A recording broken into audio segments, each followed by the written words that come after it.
충성교구 주간 구역 연합예배를 시작하겠습니다. 백주연 권사님 기도 인도하시겠습니다. 사랑과 은혜의 하나님, 언제나 저희 곁에서 지켜주시며 다잡아 주시고 오늘도 이 자리에 불러 모이게 해주신 은혜에 감사드립니다.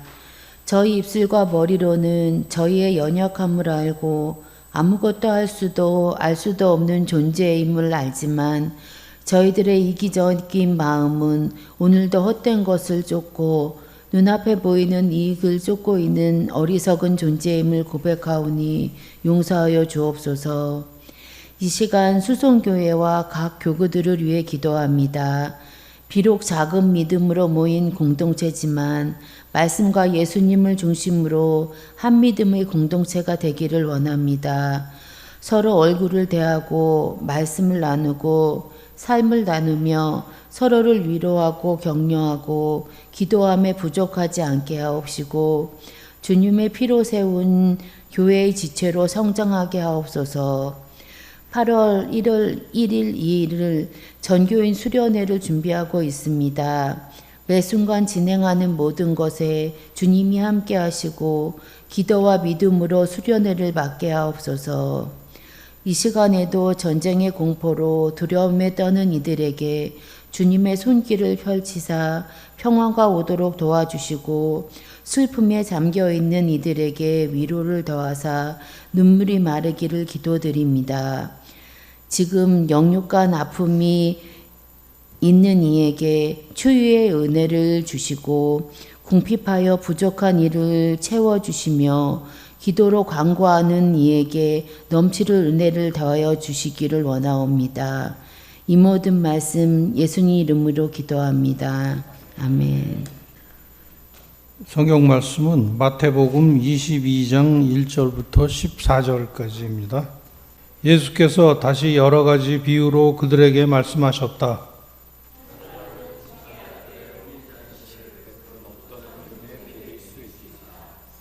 임금이 자기 종들을 보내서 초대받은 사람들을 잔치에 불러오게 하였는데 그들은 오려고 하지 않았다.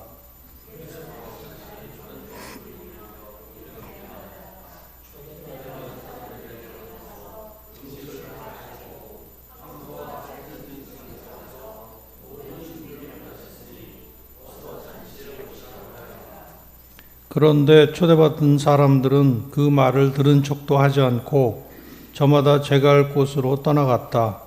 한 사람은 자기 밭으로 가고 한 사람은 장사하러 갔다.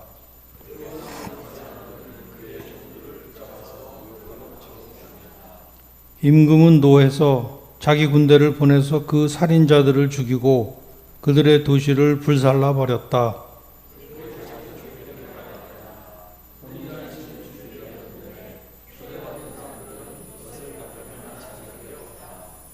그러나 너희는 내 거리로 나가서 아무나 만나는 대로 잔치에 청해 오너라.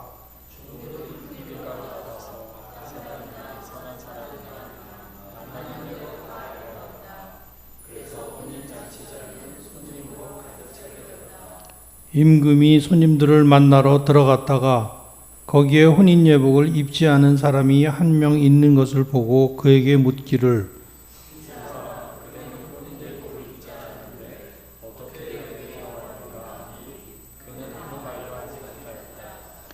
그때 임금이 종들에게 분부하였다. 이 사람의 손발을 묶어서 바깥에 어두운 데로 내던져라. 거기서 슬피 울며 이를 갈 것이다. 부름받은 사람은 많으나 뽑힌 사람은 적다.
오늘은 6.25가 발발한 지 75년 되는 해라고 합니다.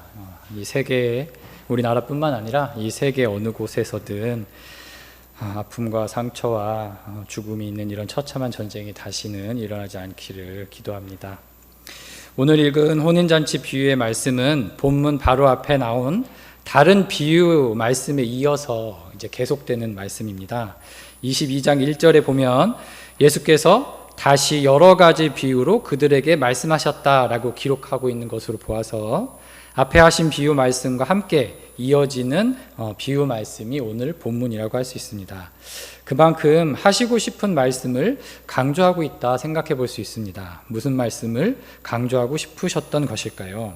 먼저 앞에 나오는 비유 말씀은 일명 악한 포도원 농부의 비유라고 잘 알려진 이야기입니다.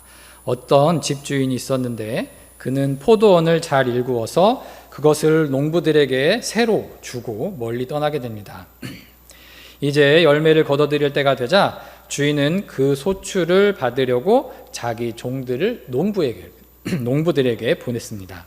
그런데 농부들은 당연히 내놓아야 할 포도 열매를 가져오기는커녕 그 종들을 붙잡아서 하나는 때리고 하나는 죽이고 하나는 돌로 쳤습니다.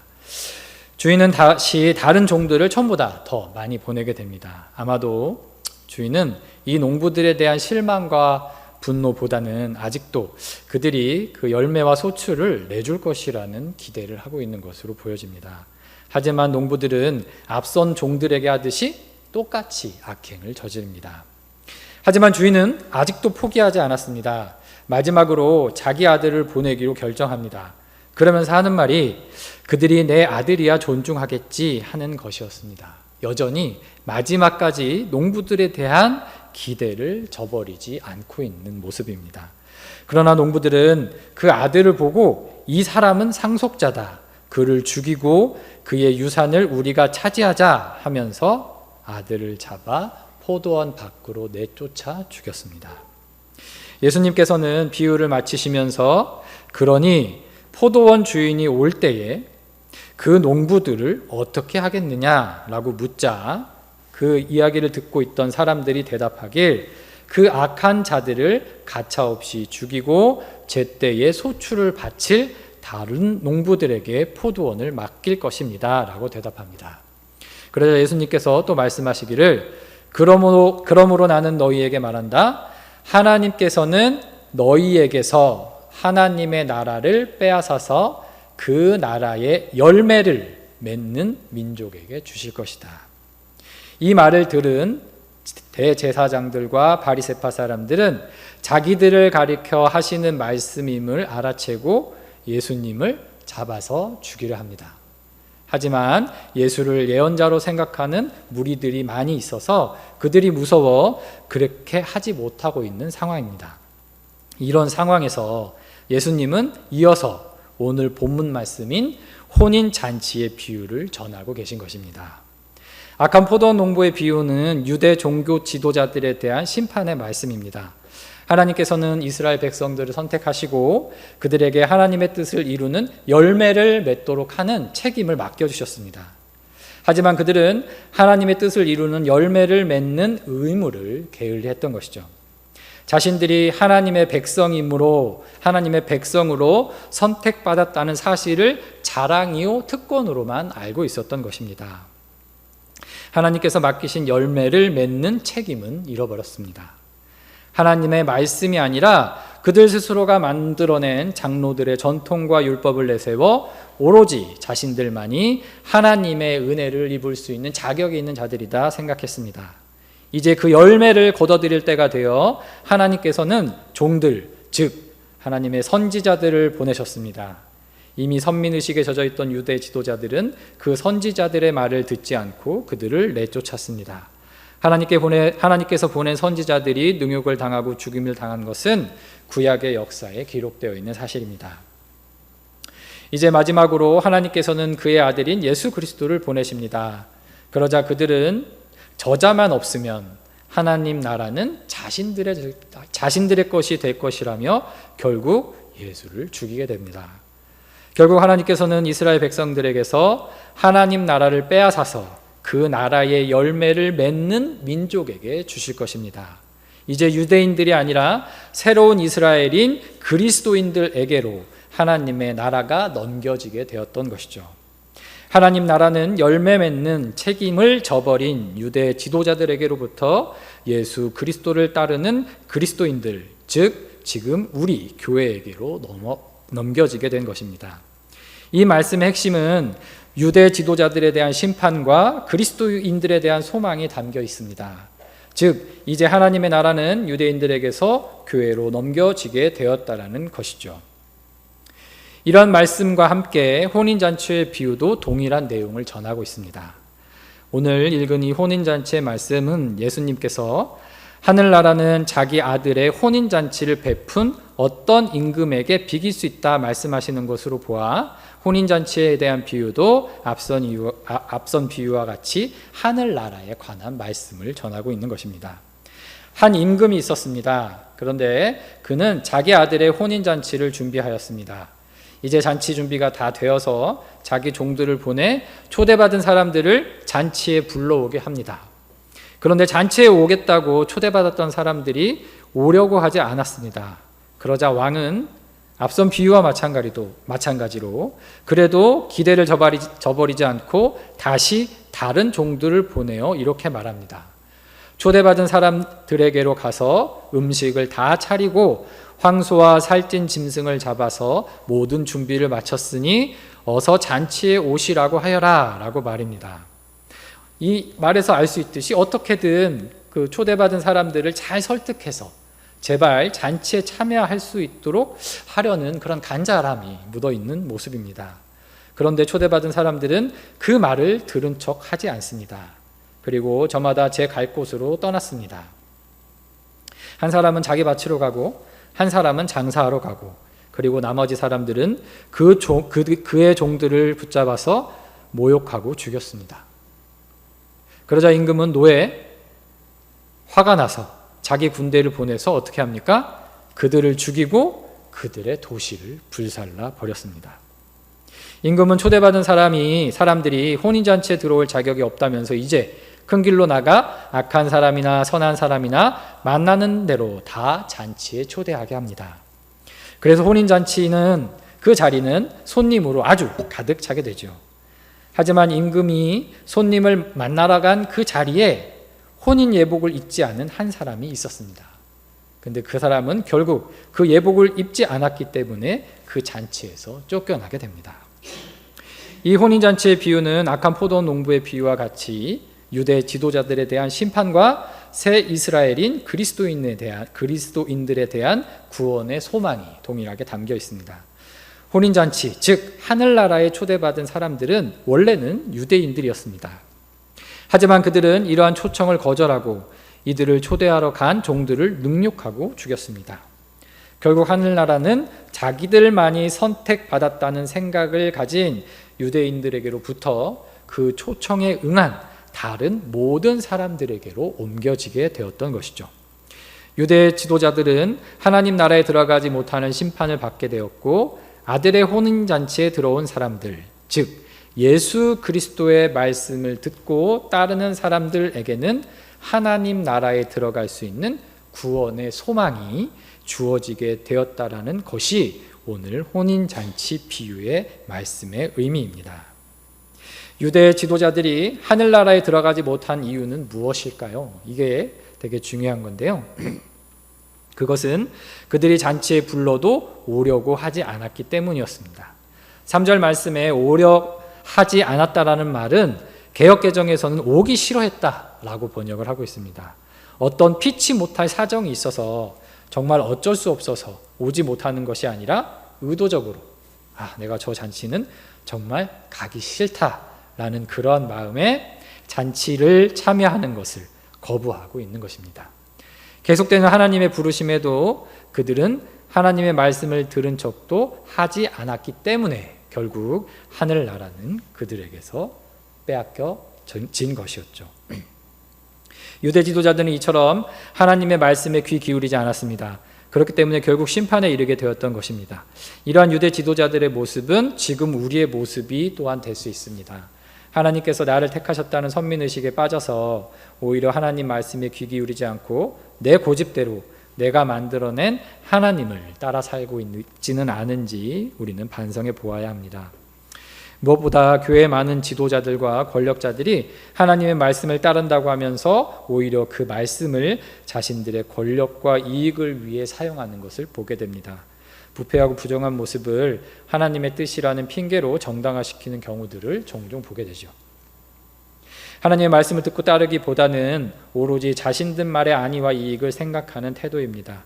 결국 이러한 자들은 하나님 나라에 들어가지 못하는 심판을 받게 될 것입니다. 오늘 말씀은 우리를 부르시는 하나님의 말씀에 귀 기울일 것을 전하고 있습니다. 우리가 하나님의 백성이 되었다고 해서 자만에 빠지거나 우리 스스로를 방관해서는 안 될 것입니다. 항상 하나님의 말씀을 가까이 하며 그 음성에 민감하게 반응하는 자들이 되어야 합니다. 하나님의 말씀인 성경을 항상 가까이 하며 그 말씀을 즐거워하는 여러분들이 되시기를 소망합니다. 이제 하늘나라에 들어갈 수 있는 자격은 유대인들이 아니라 모든 사람에게 열려졌습니다. 예수 그리스도의 잔치 초대에 응하는 모든 사람들에게 하늘나라가 주어지게 되었다는 것이죠. 그런데 오늘 말씀은 굉장히 또 다른 중요한 이야기를 저희에게 전하고 있습니다. 오늘 말씀 마지막은 이렇게 끝납니다.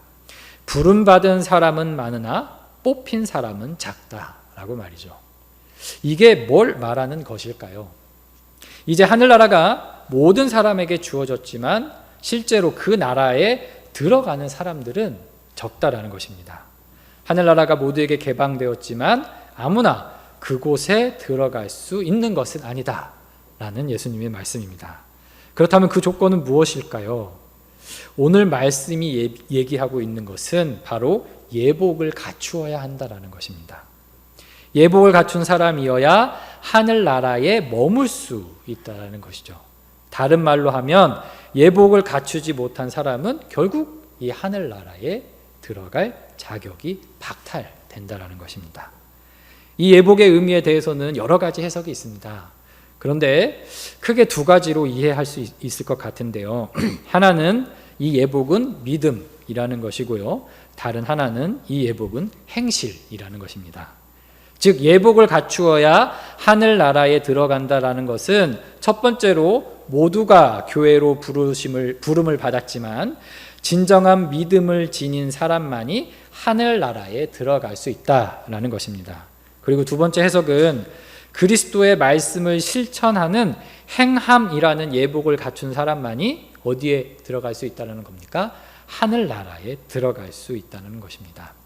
이 예복을 믿음과 행위 둘 중에 어느 것에 강조를 두든 상관없이 하늘나라에 들어가기 위해서는 믿음과 실천이 모두 중요하다는 것을 전하고 있습니다. 그런데 혼인잔치 비유 앞에 나오는 말씀인 악한 포도원 농부의 비유에서 이 예복은 열매와 비슷한 맥락에 있는 것으로 생각되어집니다. 예수님께서 두 개의 비유를 연속적으로 이어가신 것에서 내용을 연결시켜 보자면 열매와 예복은 유사한 의미를 갖는다고 생각해 볼 수 있습니다. 이런 관점에서 보면 예복을 갖춘다라는 것은 다른 말로 하면 열매를 맺는다라는 것으로 이해해 볼 수도 있을 것 같습니다. 유대 지도자들은 열매를 맺지 못하였습니다.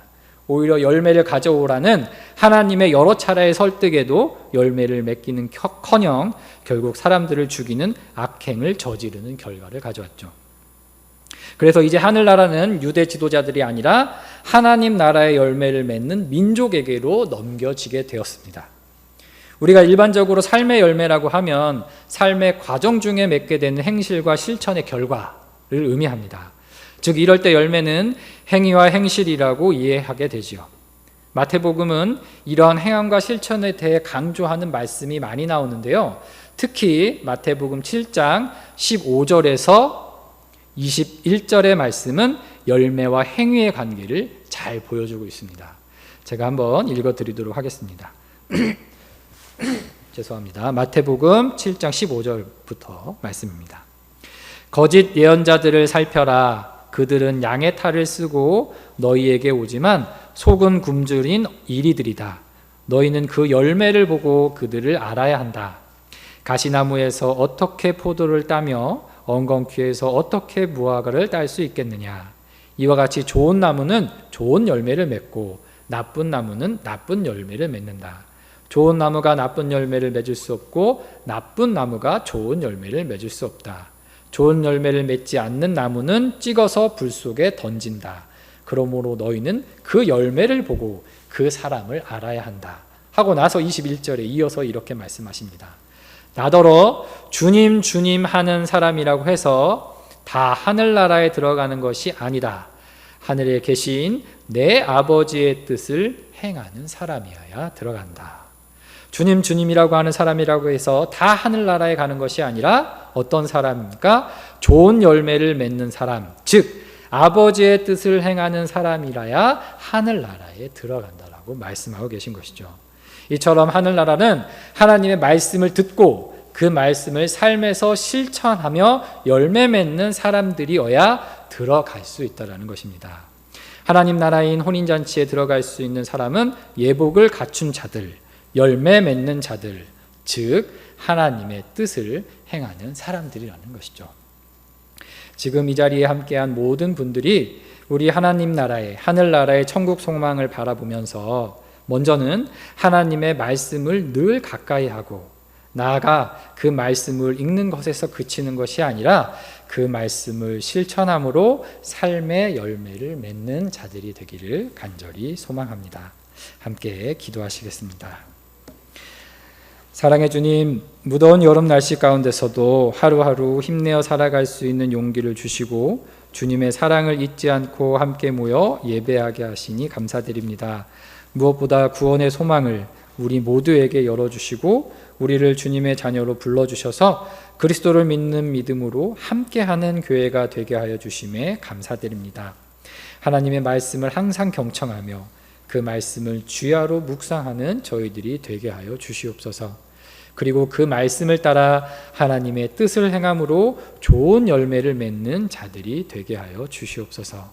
믿음과 행함의 예복을 갖춘 참 그리스도인들이 되게 하여 주시길 간절히 소망하오며 예수 그리스도의 이름으로 기도드립니다. 아멘. 하늘에 계신 우리 아버지, 아버지의 이름을 거룩하게 하시며 아버지의 나라가 오게 하시며 아버지의 뜻이 하늘에서와 같이 땅에서도 이루어지게 하소서. 오늘 우리에게 일용할 양식을 주시고 우리가 우리에게 잘못한 사람을 용서하여 준 것 같이 우리 죄를 용서하여 주시고 우리를 시험에 빠지지 않게 하시고 악에서 구하소서. 나라와 권능과 영광이 영원히 아버지의 것입니다. 아멘.